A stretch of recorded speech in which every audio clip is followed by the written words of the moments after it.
அனைவருக்கும் ஆனந்தமான இறைவணக்கம். நம்ம தொடர்ந்து ஆனந்த ஒளி டிவி என்ற இந்த யூடியூப் சேனல் மூலமாக நிறைய ஆன்மீக பரிகாரங்கள், பூஜைகள் பார்த்துட்ருக்கோம். அந்த வகையில் உங்கள் குடும்பத்துக்கு பண ஈர்ப்பு ஏற்பட, தங்க ஆபரண வசியம் ஏற்பட ஒரு அற்புதமான சால கிராம ரகசிய அபிஷேக வழிபாடு சொல்லித்தர போகிறேன். இதை மாதம் ஒரு முறை செஞ்சால் போதும். சாலகிராமக்கள் உங்கள் வீட்டில் இருந்தால் இந்த அபிஷேகத்தை பண்ணுங்கள். இந்த சாலகிராமக்கள் உங்களுக்கு முறைப்படி சாபம் நீக்கி பிராண பிரதிஷ்டை செய்து வேணும்னா மேலே உள்ள வாட்ஸ்அப் எண்ணுக்கு தொடர்பு கொண்டு எங்ககிட்ட வாங்கிக்கலாம். சிறிய அளவிலான சாலகிராமக்கள் இருக்குது, பெரிய அளவிலான சாலகிராமக்களும் இருக்குது. தேவைப்படுவோர் பதிவு பண்ணி வாங்கிக்கோங்க.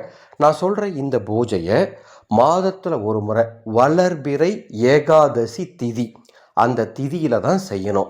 நேரம் அதிகாலை 3 மணிலிருந்து 4 மணிக்குள். என்ன செய்யணும்? அதிகாலை 3 மணிக்கு எழுந்து குளித்துவிட்டு உங்கள் வீட்டு பூஜை அறையில் தீபம் ஏற்றி சால கிராமக்கல்லை எடுத்து ஒரு சின்ன தட்டில் வச்சுக்கோங்க. வச்சுட்டு அதுக்கு பால் அபிஷேகம் செய்யணும். பால் அபிஷேகம் செய்யும் பொழுது மகாவிஷ்ணுவை, அதாவது பெருமாளை மனசில் நினச்சிக்கிட்டே இந்த சாலகிராமக்கல்லுக்கு பாலாபிஷேகம் செய்யணும். ஏன்னா சாலகிராமக்கல் என்பது பெருமாளின் அம்சமாக வணங்கக்கூடிய ஒரு அற்புதமான பூஜை பொருள். சரிங்களா? அவ்வாறு நீங்கள் பாலாபிஷேகம் செய்து முடித்து அதை நல்லா தண்ணீர் ஊற்றி கழுவி சந்தன குங்கும திலகமிட்டு உங்கள் வீட்டு பூஜை அறையில் ஒரு சின்ன தட்டில் சிகப்பு துணி பரப்பி அதுக்கு மேலே பச்சரிசி, அதுக்கு மேலே இந்த சாலகிராமக்கல்லை வச்சு நீங்கள் முழு பக்தியோடு வாசனை பூக்கள் போட்டு ஓம் மகாவிஷ்ணுவே போற்றி, ஓம் மகாலட்சுமியே போற்றி என்ற இந்த 2 வரி மந்திரத்தை 108 முறை சொல்லணும். ஓம் மகாவிஷ்ணுவே போற்றி, ஓம் மகாலட்சுமியே போற்றின்னு 108 முறை சொல்லிட்டு இந்த சாலகிராம வழிபாடை நிறைவு பண்ணுங்க. இந்த ரகசிய அபிஷேக வழிபாடு உங்கள் குடும்பத்திற்கு பண வசியத்தையும் தங்க ஆபரண வசியத்தையும் ஏற்படுத்தும். மாதம் ஒரு முறை செஞ்சுக்கிட்டிங்கன்னா போதும். இதை போன்ற ஒவ்வொரு அற்புதமான ஆன்மீக வழிபாடுகளையும் பரிகாரங்களையும் தெரிந்து கொள்ள இந்த ஆனந்த ஒளி டிவி என்ற யூடியூப் சேனலை சப்ஸ்கிரைப் பண்ணிக்கோங்க.